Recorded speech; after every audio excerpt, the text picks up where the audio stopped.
Recently, OpenAI found itself in hot water, accused of using copyrighted articles to train its AI models without permission. The claim? Newspapers like the New York Times and Daily News say their hard work, articles and stories written over years, was scraped and used to build models like GPT-4. These companies are now demanding answers and accountability as the issue heads to court. Here's where things get even more complicated. As part of the case, OpenAI provided virtual machines to the publishers. These machines were supposed to help the plaintiffs search OpenAI's training data to see if their articles were in it. But in a bizarre twist, a technical mishap caused OpenAI engineers to delete a week's worth of search data. They managed to recover most of it, but the folder structure and file names were irretrievably lost. Without those, the data became useless for determining where the publisher's articles were used in OpenAI's models. Now, the publishers have to redo over 150 hours of work, costing significant time and resources. They don't believe the deletion was intentional, but they argue this proves OpenAI is better positioned to handle the search themselves. OpenAI, however, is pushing back.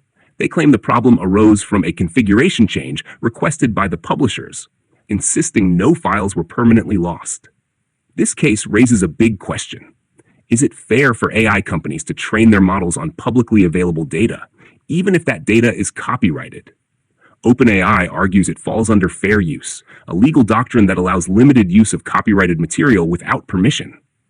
But publishers and creators are challenging that, saying it's not fair if their work fuels AI profits without compensation.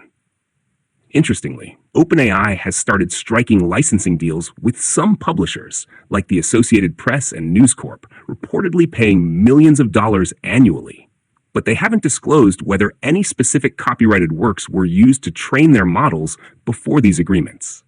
This adds fuel to the debate. Should licensing be the standard moving forward, or does fair use still hold up in the era of AI? This isn't just about one lawsuit.